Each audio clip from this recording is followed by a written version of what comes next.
Chris is stepping up. Chris and Brett Jacob are kind of the Batman and Robin of. I don't know whether you're Batman or Robin, Chris. I'm not gonna say which you are. I don't like that analogy. Okay, well, come up with a better one. But they've really been working hard on the home technology side of things, but to really address the personalization piece and not make tech something that's pasted on as an afterthought, but it's part of the overall design spec for the home, so to speak. So I won't step on whatever your message is any more than that. But these guys have been doing a great job and are really well integrated in with the whole design center and personalization trend. Go ahead, Chris. Yeah, thanks, John. Yeah, so again, I'm Chris Lynch. I'm a member of the award-winning builder services team at NICE North America and Nortek Control. If any of you want to know why we have two names, just come see me afterwards. We'll figure it out. Do I have a clicker? Or? Sure. So, again, been around a long, long time. Many of you have kind of seen our presentations before, but if you haven't, Nortek Control doesn't go to market as a brand. We've got 12 different brands across multiple categories that are perfectly suited for home builders. So whether that's access control, personal health and wellness, security, home automation, audio video. Again, some of our brands have 60 plus years of experience. I'll just quickly breeze through. So we make garage door operators. Of course, every house has one or two. Access control, so for common areas, telephone entry, those kind of things. Elan is our home automation brand. And then 2GIG is security and home automation. So a nice, cost-effective, yet really powerful solution to introduce technology to your homes and have that complete your technology infrastructure with a really powerful hub. And that's all I'm going to say about the products or technology we have, because this is the Housing Transformation Summit. And so what I want to kind of just give you a quick overview of, and I'll go into a lot more detail when we do our one-on-one meetings and boardrooms, but really what we do and why I think we're such a good partner for Housing Transformation Summit is our builder services and our programs are really, really meant to kind of add value to the houses and put processes in place and programs in place that can actually help in the selling process. Just starting with model homes. Again, from a product standpoint, sure, we can give you free model home product, and we do that, but then we try to take it a step further, whether that's model home merchandising, calling out that, hey, this is a 2021 home, here's the technology features, and now partnering with model home merchandising, your model home merchandising partners and self-guided tour companies to really elevate that model home experience to 2021 and differentiate from used homes. So why not be able to, with a self-guided tour, get into the house, but now when I'm in the house can greet me and start telling me about features that I might not necessarily see, whether that's energy efficiency, building materials used, technology, whatever those things are that are exclusive to new homes. Now we can do that in model homes, and we do that. Sales and marketing support, sales training and education, whether it's design, project design, those kind of things. And what was I going to say? Community management. Again, I talked about self-guided tours. Oops, am I going backwards? Yeah. Another thing, we talked about model homes. Design centers is a big one. This is actually Christian Brothers Interiors. They're actually here, sitting out here. Many of you are going to actually meet with them. So with design centers, what's always been kind of frustrating with me is, you've got these beautiful design centers with these great flooring fixtures, cabinetry, tile, and then in the back there's like this 2-foot by 4-foot black shadow box with a security panel, a motion sensor, and a camera, and that's our technology. And they don't work. And they don't work, right? Of course not. So what we try to do is work with our builder partners and fitting the themes and branding within that design center, but create something that I can play with, I can touch and feel, but also kind of tells me that lifestyle story. Because what we kind of do when it comes to adding technology and for the home buyer is, as Richie talked about, that house kind of comes with that sort of standard, every house gets this. But then Gina was saying, we don't do good, better, best. We agree. What we do for our home buyers is, again, help them personalize the house. So we've got personalization packages that are lifestyle oriented. So music everywhere, Wi-Fi everywhere, movie time, safe and secure, peace of mind, surveil it, whatever you dream of. But again, it tells a lifestyle story, and the home buyer can decide what's important to me. Do I want entertainment? Do I want safety and security? And we design those, and then what we do is extend it to the design center in a way that, again, I can kind of touch and feel, but it really helps tell that story, and then visually really sits and is right alongside all the other great features within the design center. And then one of the other things that we'll talk about in our presentations is kind of how we can work with you, again, as a technology manufacturer for your common areas. Because we have access control solutions, because we have a full line of surveillance brand, because we make gates, we can really take care of that common area experience, put that design together, and something that you can actually extend to all of your communities and have that kind of consistency and being able to control, again, getting your residents onto the property, into the property, again, whether it's certain areas like clubhouses, entertainment areas, those kind of things, but then also controlling the entertainment in those common areas as well, whether it's lighting, surveillance, pool control, audio, video, all of the security, all those different things. Because we, as a manufacturer, we make all of those different solutions, we're kind of like one throat to choke. We can put that one solution together and help you roll that out through all of your communities. And again, try to keep it fast. I think I did. You did it. 1 second to spare. I did it. I just want to say that their process support of builders is extraordinary, and they really will help you merchandise the right kind of solutions for your communities, everything from price to functionality, and then thinking through how this plays in sales environments, how it can create lift for you overall by being part of your message for a community or a class of homes. So you guys have done that pioneering work, and really no one else is doing it. So definitely listen up when you get a chance to meet with these folks. Thank you. Thanks.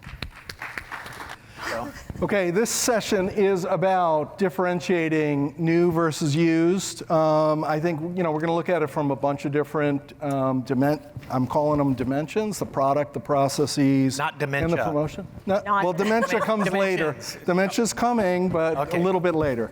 And I keep saying order of magnitude positive differentiation. We were talking about this on a Zoom call, and you have a feeling that we're at X percent. If we got to 100% better, that would be order of magnitude. It would be extraordinary. Yes.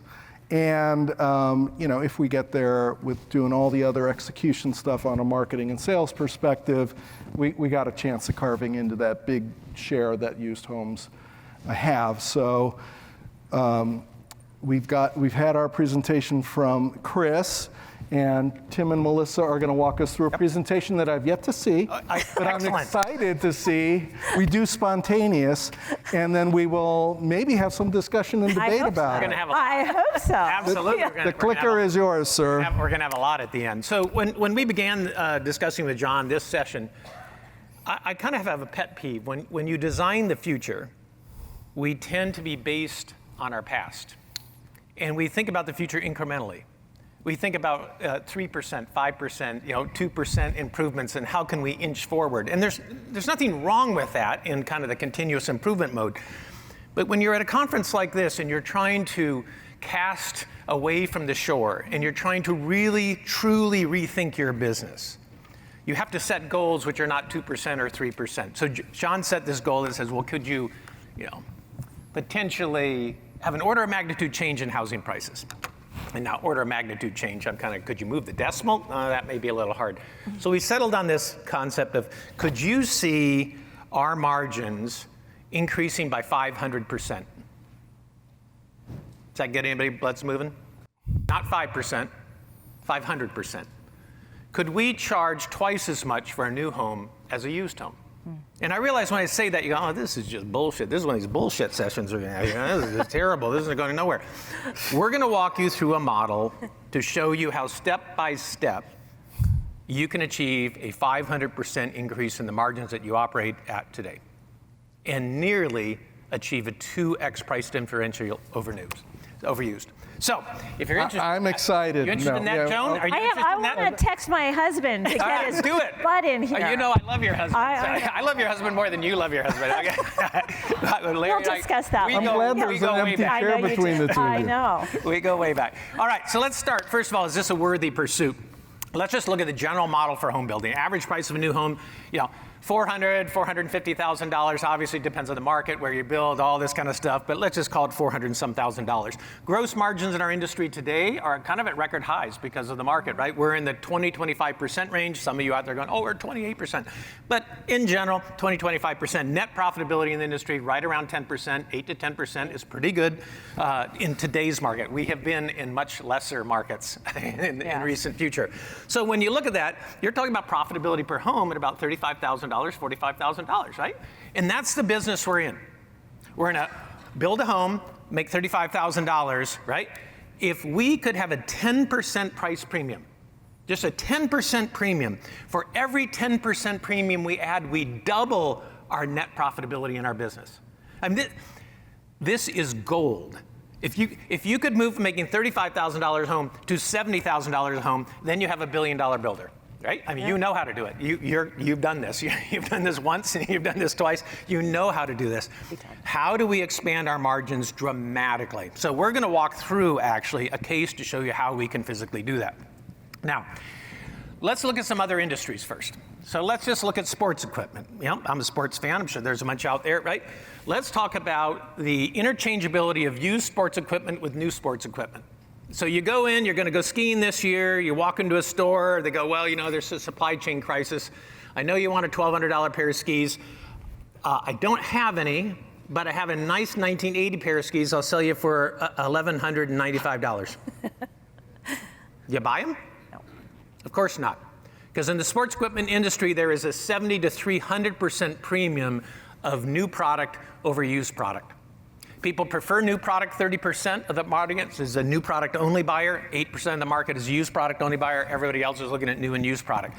So contemporary, good condition, used sports equipment sells at 30 cents on the dollar to 60 cents on the dollar. Does that jive with everybody's experience out there, right? Everybody kind of go, yeah, that's kind of right. Go to eBay, go to Play It Again Sports, right? Stuff like that. That's where we are. All right, let's go to another category. Let's go to category electronics. Anybody want one of these? No, you can't even get rid of one of these. You can't even give it to Goodwill. Goodwill will not take one of these. In fact, Goodwill in many places will not even take flat panel LCD TVs because those are not valuable anymore. Zero market value. So there's an infinite premium of new product over used product in the electronics industry. Right? Let's go to another one. Let's go to cars. Cars are kind of dear to me because I worked for over a decade in the auto industry. Cars have anywhere about 100% premium of a 5-year-old car. In 5 years, most cars lose half of their value. So, if you want a 5-year-old car, you're going to pay half what you'd pay for a new car. All of these categories from something that may cost you a couple $100 to something that costs you a couple $1,000, that costs you $50,000, all of them exhibit the same basic behavior, which is new products and used products are not exchanged with impunity. There's a premium.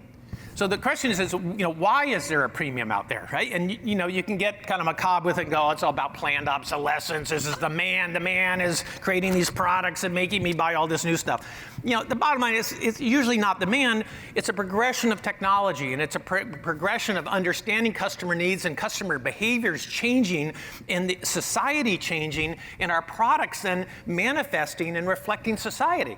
I mean, think about what you guys did with multi-generational housing.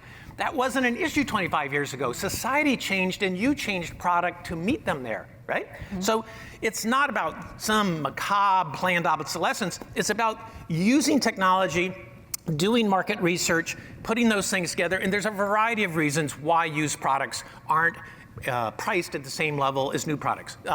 Products can wear out. And you go, well, houses don't wear out. Really? No, they How do. many of you replaced a water heater, your roof, right? Carpet, cabinets, appliances, faucets, right? They do wear out, right? Then you have functional relevance, where new products simply have more features and functional capabilities, so the old product just isn't as satisfying. You have reliability issues, where things simply get less reliable over time. There's social pressure, taste, styles, right? And God, housing is a perfect place for that. Who wants, bright brass fixtures, right? And old oak cabinets, they're just not in fashion anymore. They're not necessarily worn out. They may function just as well as a new cabinet set, right? But you just have the social pressure that they just don't fit today's tastes and lifestyles. So there's a variety of reasons why obsolescence physically occurs. Now, in our industry, we have had a premium. This is data from the entire United States of new homes and used homes and the average selling price of new and used homes. And what you can see from this chart goes back, I can't remember, 2012 or something, through 2018. I'll take the pandemic out of this for a moment, talk about that in a minute. But during this period of time, new homes nationwide have sold at a premium historically from 40 to 50% higher price points than used homes. Now, I know what you're going to go. You're going to go, yeah, but Tim, new homes are bigger. You're right, they are. So let's look at our price per square foot. Price per square foot, they're 20 to 30% more expensive than the equivalent used home. And why would that be? Oh, come on. Somebody's got an idea. Why would that be? Why would new homes cost more? Why would people be willing to pay more for a new home? What's that? Maintenance, things wear out. I don't want somebody else's problem. I don't want their dirt. I don't want to sit on somebody else's toilet seat. I don't like toenails in my carpet. There's a lot of reasons why you don't want an old used product, right? I mean, my God, at least the skis I bought don't have somebody's toenails in it, right? I mean, when I buy a house, I've got their toenails, right? This is really gross and disgusting. Okay, too many cappuccinos. I don't want those problems, right? So these premiums have been there for a long time. There's a reason for it. And then you get into style and taste and design and small closets and 8-foot ceilings and no outdoor living space and no connectivity and right, on and on and on and on. So there's a reason these premiums exist. Okay? Now, the problem is we have to now go through a complete reset in our industry. In the last 2 years, 20 years of consumer behavior and pricing has been completely destroyed. This is the chart now. And you read that chart right. New and existing homes are now exchanged with impunity on an average price per home. And when you look at a cost per square foot, we sell new homes at a lower cost per square foot today than used homes are sold on a cost per square foot basis.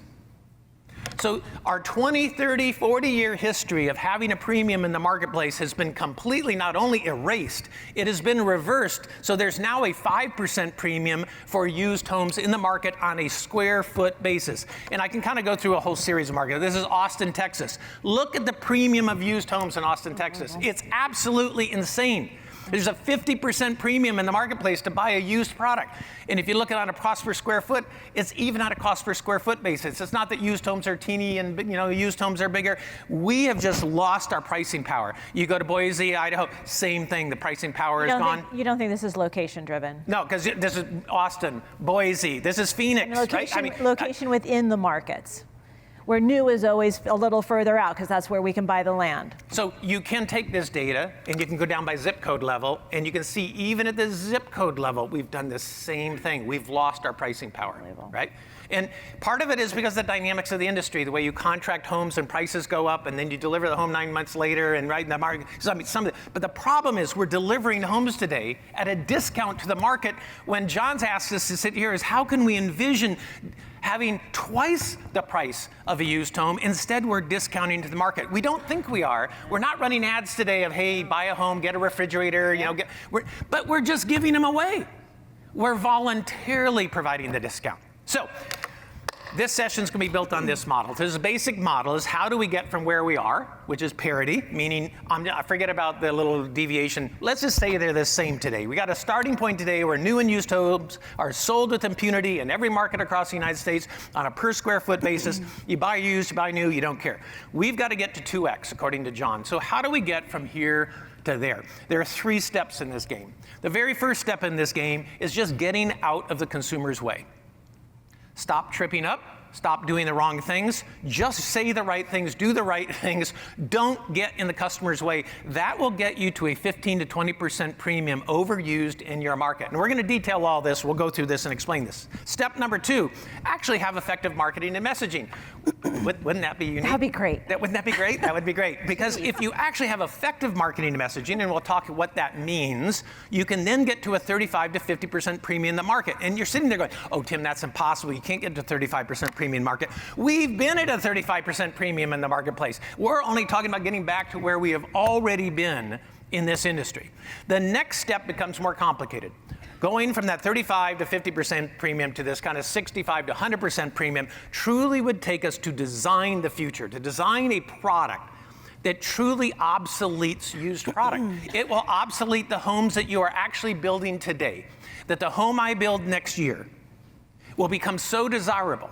The features, the capabilities, the way I live in it just cannot be replaced, or the cost to replace it in a used home would cost so much that I can get an additional 50% premium in the marketplace. So, step 1, lead, follow, or get out of the way. Now, the advantage we have in this market is about 53% of all home buyers, when they enter the home buying process, are considering new.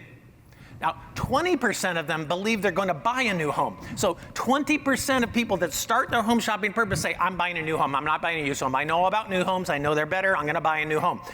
50% are considering new homes, and yet we only sell about 14% of them. So the 20% that come in saying, I'm going to buy a new home, we don't even sell them. Used homes come in and take that customer that was convinced they were going to buy a new home and kidnap them, and they convince them that any home is a new home. Yep. Right? Then the other 30% of the market that's considering new, I assume we lose all of them. We don't win any of those battles, right? Because we only get 14% in the end. This is driven by friction in the sales and marketing process. We get in our own way. So if you look at what people value in the consideration of buying a home, you start to go down this list, quality construction, safe neighborhoods, right?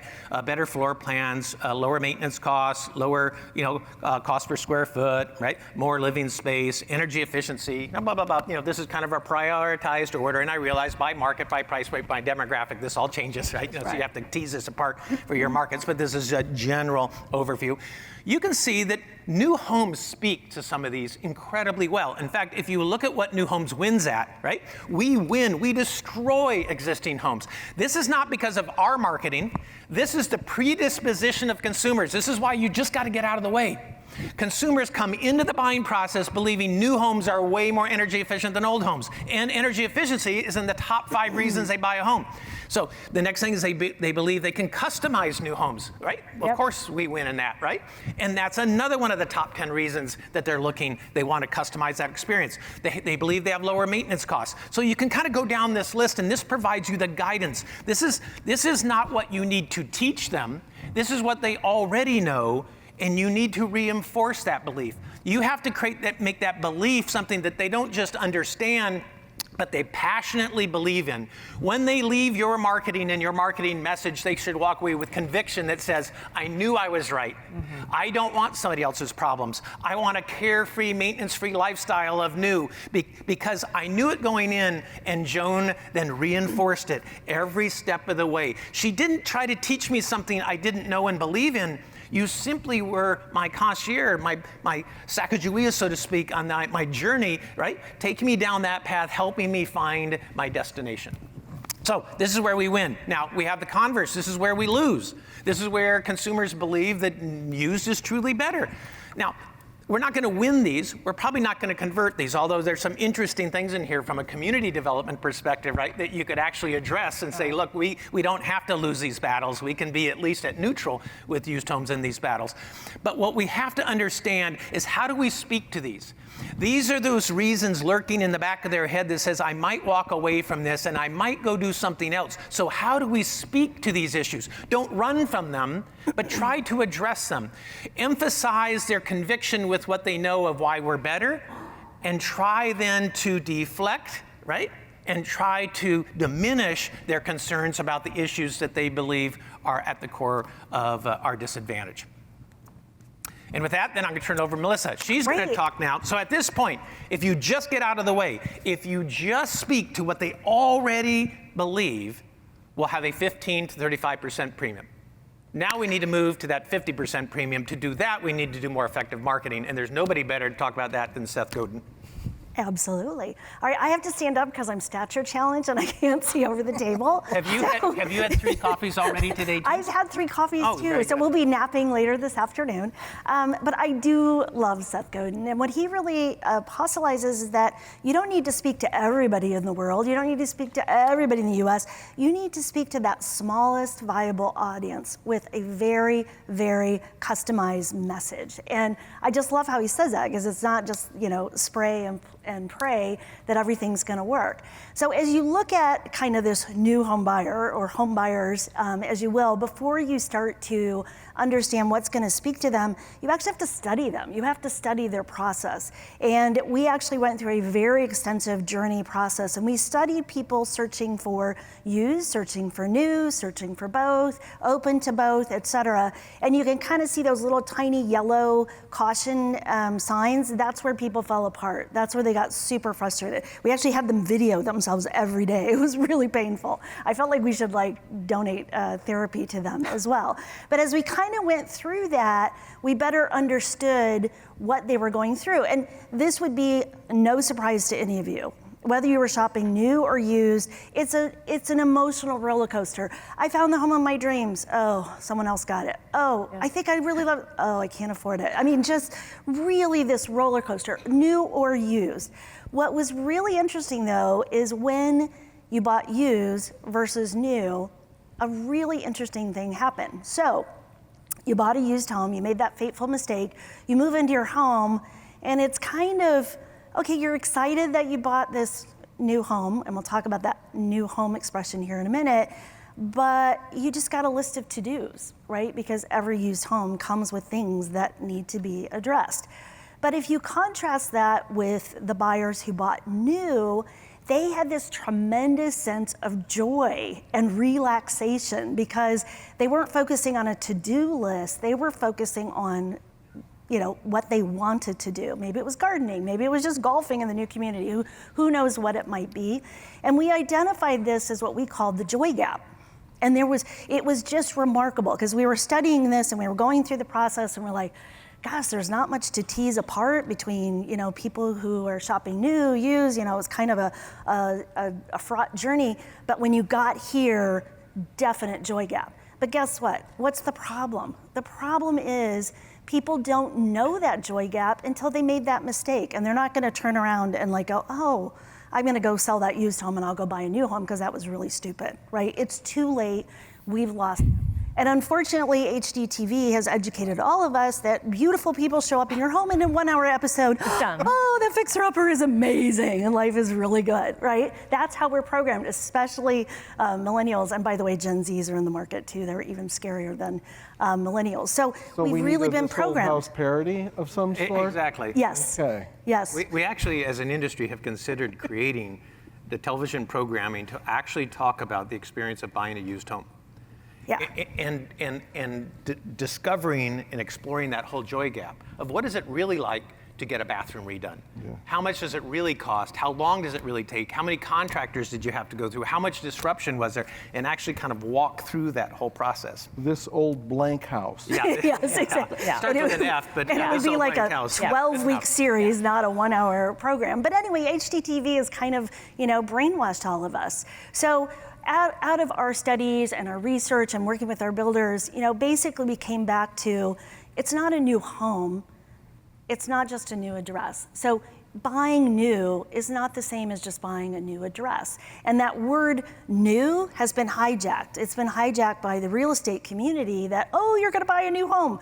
Well, actually only 14% of you are gonna buy a new home. The others are buying a discarded dream. In fact, one actionable thing everybody can take out of this room, and you can go train all of your staff, forbid the word in your company resale. There are only new homes and used homes. And when you're talking to clients, you can say, are you considering a used home? Don't say, are you considering resale? Yeah. Don't fall into that trap. Forbid the word, Classify it as it is. It is a used property. Speak to it as used. Use that vocabulary. Demand it. Create a sin jar. Make everybody put a buck in every time they don't use the word used, right? But you start to create a culture that truly differentiates that, and it places in that consumer's mind that they are shopping used and new. And that's really different than what their realtor is telling them that says, I'm going to show you 3 new homes this week. Right. No, they're not. Right. In fact, they probably won't show you any new homes if they're a realtor. They'll probably only take you to used homes. So we got to be careful, and that's an actionable item you can take home. I think we need T-shirts or something. We need like a slogan, you know, in our industry that we do it. So we've got to take that term back. So thank you, Tim, for that little tip. So as we were looking at ways to communicate this message, because what we realized is if they made that fateful mistake, we're not going to see them again. They won't be back in the market 5, 10 years. Who knows? Who has that kind of time in their career?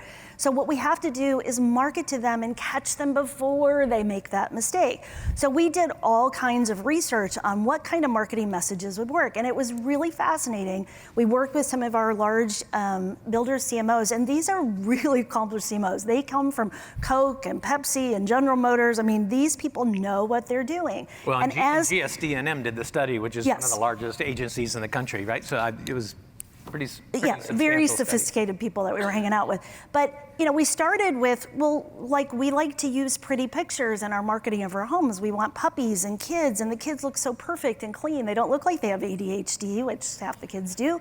But you know, life's going to be really amazing. And we started there. It didn't move the dial, because yes, that is aspirational and it is amazing. New homes are amazing and we should show those pictures.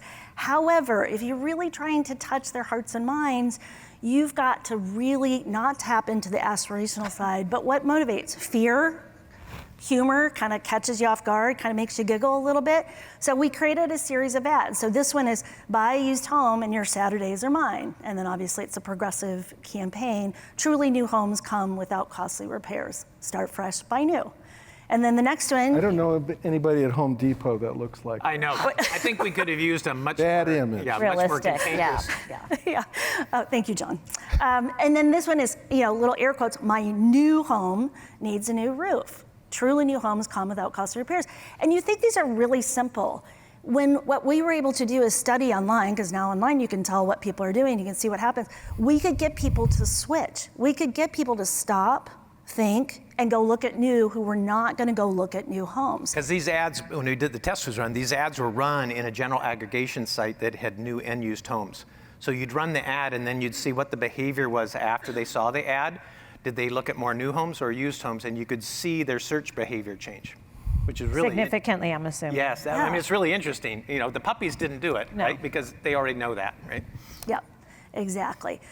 So just another one, buy a used home and your family time is my time. You know, very threatening, but he's so friendly looking. But again, just kind of reinforcing that message. And then we also did a series of other videos, what I'm going to show you in a minute. This one's a little bit more in your face. House for sale, buy that used home and you're going to need me. Like, I mean, like what a great little poster to put outside all the used home listings. We sell those signs. If you need some of those, we're happy to get go around all the used homes in your market. Yeah, and just kind of put up a little repair guy. And then we also obviously experiment with video. Video is very powerful. And what we found is you had to really be extreme and borderline ridiculous at times to really, one, to get people's attention to watch anything, you kind of have to be that way, but to really change their thinking and get them to switch behavior. So I'm going to show you a couple of these.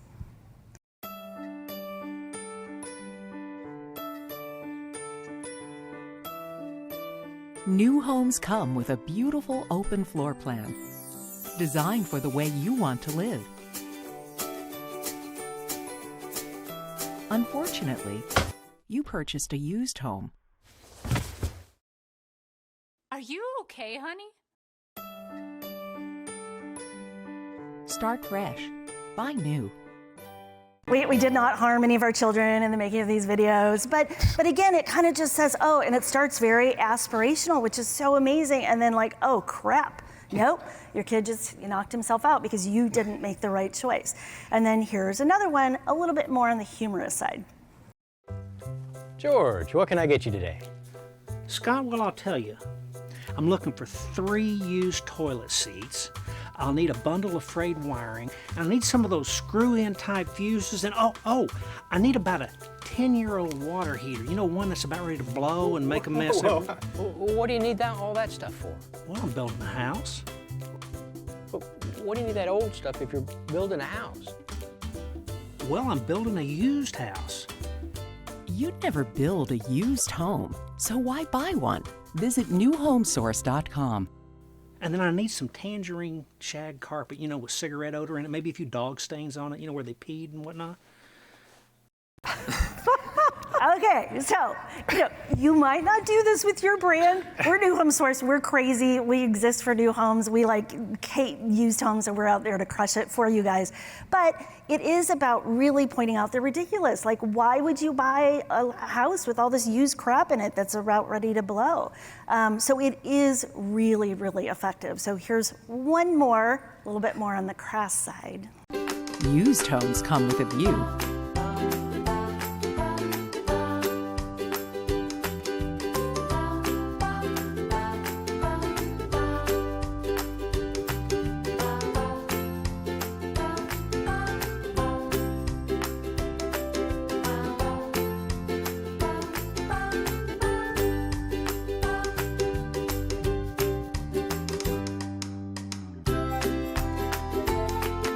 Wouldn't you rather buy new? Start fresh. Buy new. You might not do this with your brand that you so carefully curate, but again, we don't care. We're here to make sure that consumers are considering new. I don't care which home builder they buy from. I'm very neutral on that. I'll say that 100 times, but I want them to buy new. I don't want them to make that fateful decision. All right, so the first step was get out of your way, 15 to 30%. Second step is effectively message and market. And you think about most of your websites, you could do an audit today, and we do audits, by the way, for free for anybody that wants that. Look at your website today and ask, does your website actually speak to the new versus used proposition?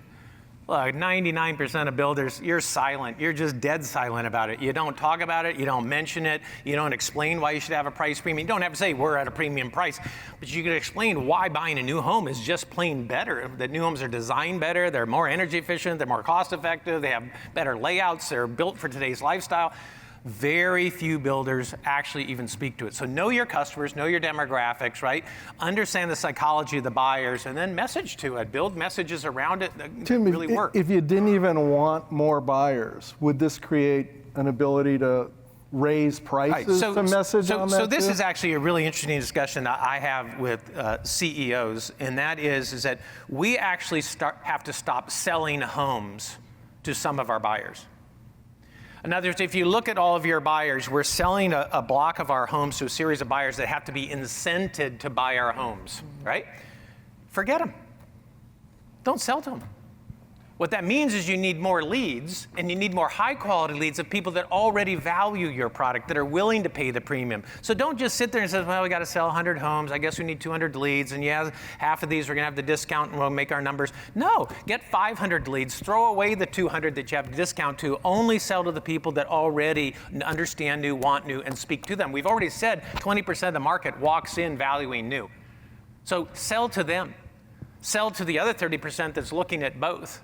Right. But don't discount to try to pull more leads. What that tells you is your marketing funnel's messed up, right? It's not good enough. It's not robust enough. You don't have enough leads. You're not speaking to the right people. So you can get rid of that lower tier of buyers that we end up, having to And the discount. other thing I would say, in addition to training your frontline salespeople not to use the word resale and call it used, the other thing is arm them with data. It's very powerful when we talk to sales organizations and we show them why new homes are better and how in their specific market, if you understand how those used homes are priced, what they look like, what's the average age, what's the approximate cost that you're going to have to pay, it is so powerful. But your salespeople need to have that knowledge. So who are your buyers? If they don't buy from you, where do they buy? What's the average age of the homes, right, where they buy them? What's the average cost of a bathroom project? What's the average cost of a kitchen project? This is data that you have to have, and you have to have and give to your salespeople so they can effectively discuss all this stuff, right? All right,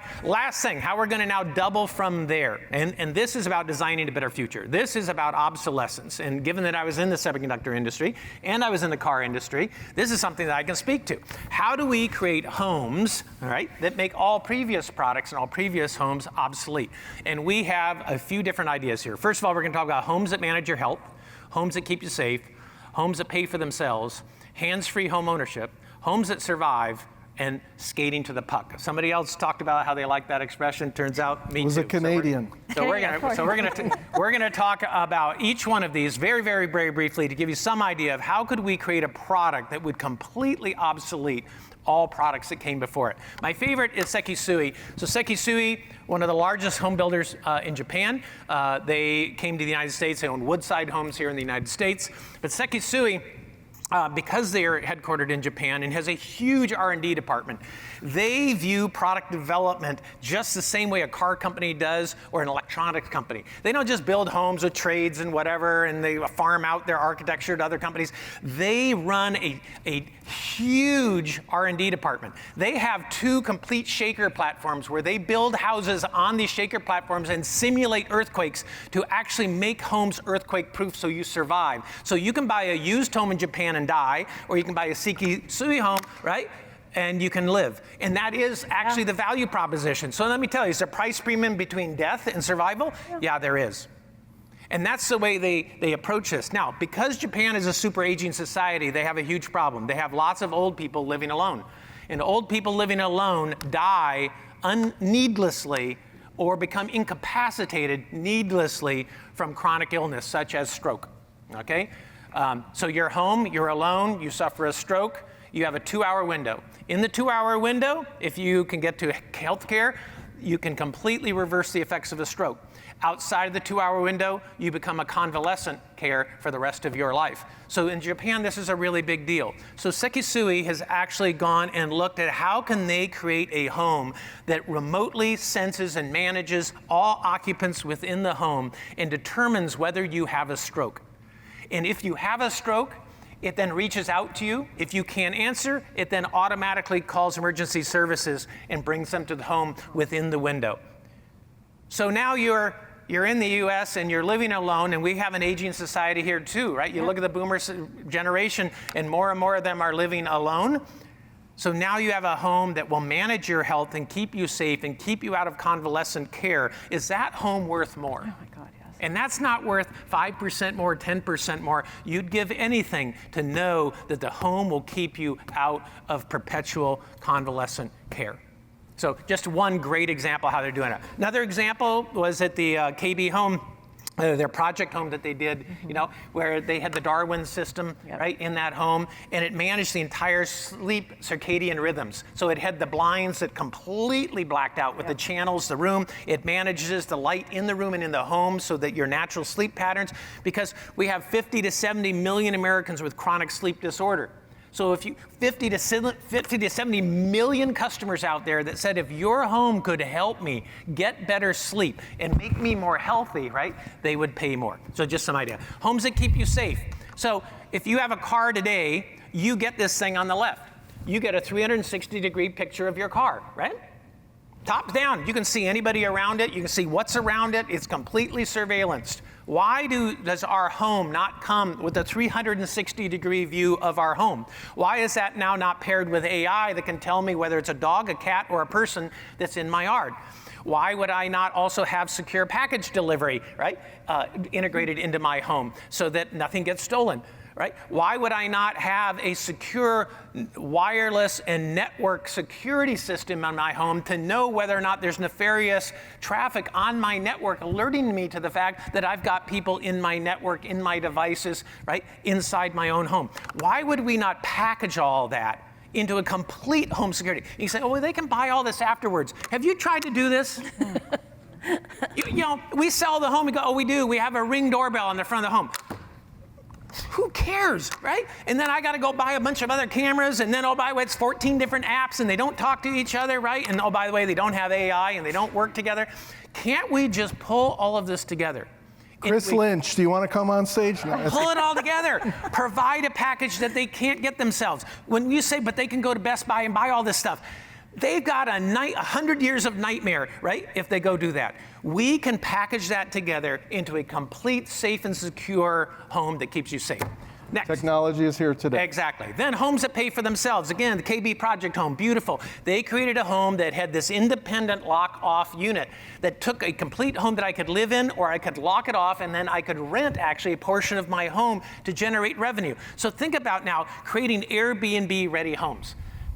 This was a net zero home, so they had no utility bill, they had income generation. So I'm being paid to live in my home.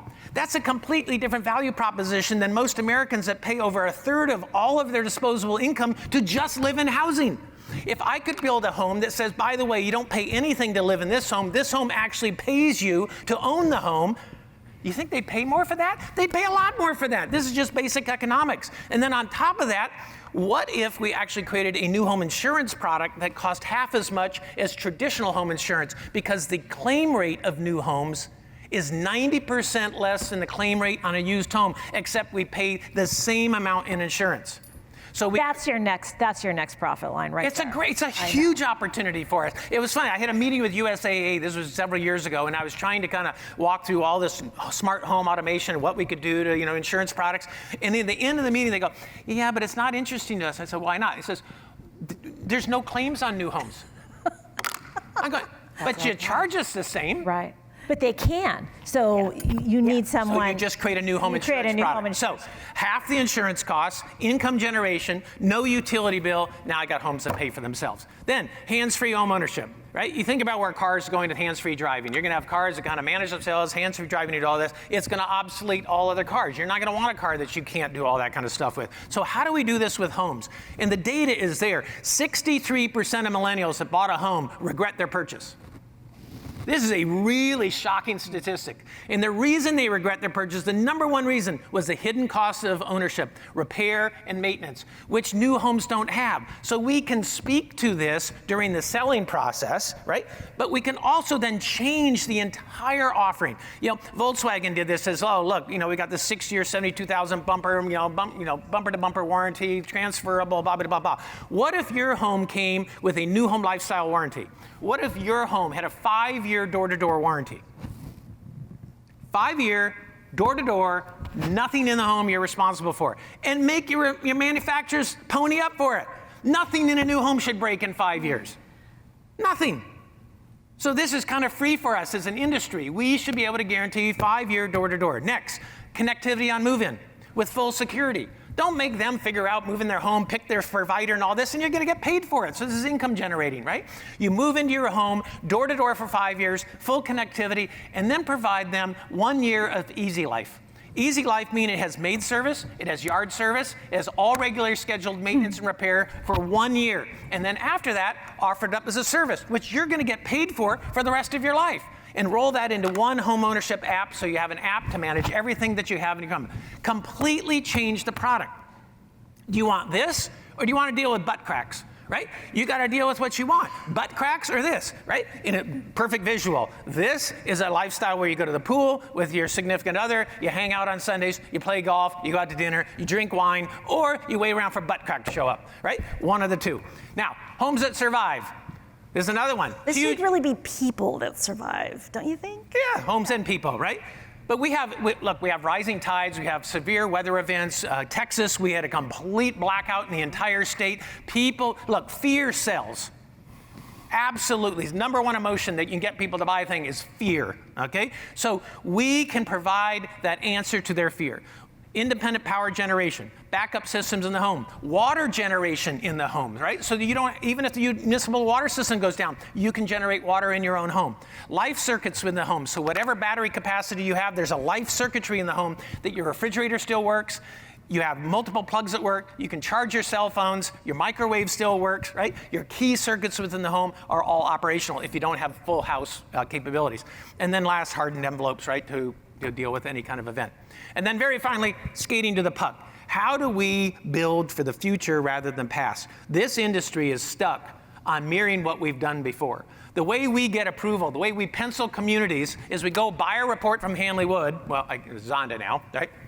Buy a report from Zonda that tells us what got built 5 years ago, and then we say, oh, by the way, this is what they built 5 years ago. I'm going to build just like what they did 5 years ago. Can I get money to go build this? And we go, oh, yeah. Well, how do we ever skate to the puck when we're looking at last year's game? So if you look at society and how it's changing, society is changing dramatically, right? By 2050, 22% of our entire population is going to be over 65 years old. What does that mean for a healthy home? What does that mean for what we build? The size of our homes, the number of bedrooms in our homes, right? What does that mean? 48% of all adults in the United States are now single. Right? Wow, this is really different. So how do we take a look at that? When you think about that, what that means is that 28% of people in the United States live alone. And if you look at all the households, 53% of households only use one bedroom. And yet this is the percentage of homes. Less than 1% of the homes and units we build in America are a studio. Less than 12% of our homes have one bedroom. We're still building for the nuclear family. We still have this model that it's a nuclear family, but 53% of all households in the United States use one bedroom. And that we talk about affordability. Oh, affordability is so terrible. Build a one-bedroom home. Build a two-bedroom home, right? Only 25% of all homes in the US are two-bedroom or less. So there are opportunities out there to skate to the puck, to look at how society is changing. And of course, I wish I had brought your example because I know you are leaders in this. One example of that is multi-generational, right? Because that was another societal change. Lennar also copied, this and They're bigger. I know, but they copied the same thing. But you led in your market. It was the same issues, and the same thing with ethnic buyers, right? With kind of the spice kitchens, right? Correct. Which were really big in Orange County, right? You look at where society is going. You look at where the puck is headed, and you build for that. And if you're a multi-generational family looking for a home, would you pay more than what you would for a used home? Because there's a beautiful used home in the same market where there's an in-law suite in the garage. I don't have a garage anymore, but I got a really nice in-law suite I tucked into that garage. It's not this, but that's what it is. Or I got a basement and I put an in-law suite down in the basement. It's not the same thing. It's completely different. And this what allows that separation. So from there, let the debate begin. Okay, I got one. So how in the hell do you create I love it. When you get Joan cussing. Sorry. No, this is awesome. This is like a home run. How you get the CEO operator to really grasp a paradigm shift to allow to spend $1 to make 10. Yep. Because I walked in with the Darwin system. It was a high-end project. Too much. It was health. Everybody loved it. They came in, we're doing it, and at the end of the day, boom. They cannot grasp that we would add $1 a square foot to do it. And when it's optional, then Darwin loses interest, suppliers lose interest. It is not just like an item. These are paradigm shifts. Right.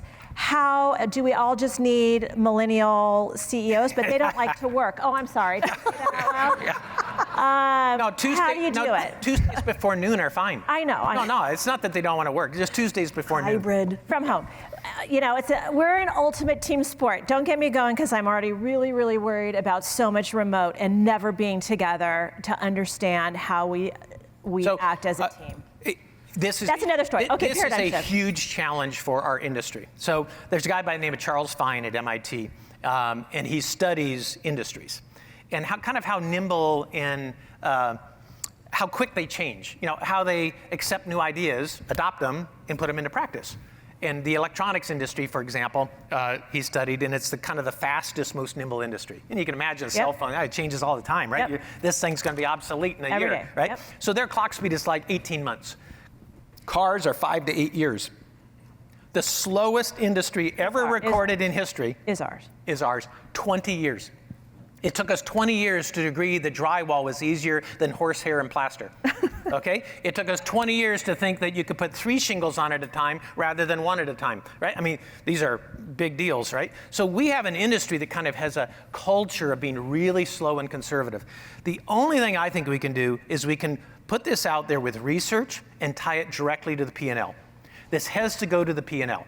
Right? They're not going to do it because it's a good thing or it's a neat thing or it's a cool thing or it's a this thing or that thing. We have to tie this back to the P&L. We have to show the opportunity.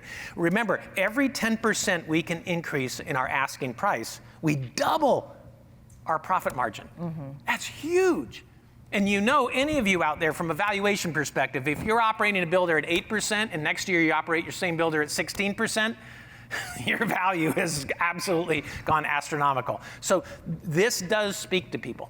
And I think that's what we've got to do. We've got to harness that opportunity to realize this isn't about just nice to do things. This is about dollars and cents, and it's about making more money in the end. But it's hard. It's as hard. you well know. Right, and CEOs and operators, there are big thinkers out there. They can be aspirational, but when it comes to really future forwarding this offering, it's bright shiny object, and now it's build for rent, and now it's panelization. Yeah. Is that or isn't it? I'm not sure how we. I bet you could take your case study of spice kitchens, yes, and multi-generational living, and show how you made that investment and you captured a really high margin market in big volume. So some of it, I think, is the few times that we really have done this. Right, we get a home run, we have to build on. But I think we need to go take those as case studies and so look, we found this market, we spoke to it, we changed the product, and we got this margin versus that margin. Right. So now you just have 3 more ideas. Yep. Right, and though in today's, with the pandemic and the kind of craziness around housing, nobody's forced to go there. They're selling. They're selling. There's good news and bad news there. And it's good bad news. For the last 29 weeks, for 27 of 29 weeks, fewer people have searched for new homes. You guys have great visibility on this. Yeah, we analyze 1,800 proprietary search terms, and we've done this for 15 years. So for 15 years, we have watched traffic in the housing market. 27 of the last 29 weeks, every week fewer people have decided they want to look and search for new homes. This is a really big deal. We believe that next year, we're not looking at catastrophe, but next year is what I'm going to call a balanced market. We will no longer have the pandemic froth, and we will have to market, we will have to sell, we will have to actively recruit, right? So it will be a very different environment for us, and I think that's going to have, it's going to get our minds in a different place. Tim, I think the thing that we've talked about this a lot over the years, but I think the thing that was new in our discussions was the pricing piece, and that's how do we get to the right price, go up, be bold in our pricing if we're putting innovative features in, instead of looking at them as just competitive tools and cost. Yeah, that's the game changer, I think. And I don't know what the resources and the consulting or the analysis is that needs to be done for us to be bold about the pricing, but it seems like that's a key, right? Because you're talking about pricing and its effect on profitability. Yep. But when you had that list of the most important things, yes, and it came up to be, it's what I would call walkability, the whole access, and you have new homes that absolutely cannot, in a particular area, cannot compete. Right. They can't create that infrastructure overnight. Right. Then so show them long term what it's likely to be, and that's one of the things I think is really important. We have all these examples, of other communities we have built. And when we built them, there was nothing. But 5 years later, it's all there. Right. 8 years later, oh my God, it's in the middle of everything. Correct. Right. So love that. Look at the past, show them. We can show that. Yeah, for a couple of years, it's not going to be there, but here's all the benefits you get, and in 5 years, it's all going to be there. Oops, sorry. Right. So I think again, we've got to get better at storytelling. We're terrible storytellers. That's what it really boils down to. We're good storytellers, but we're out of time.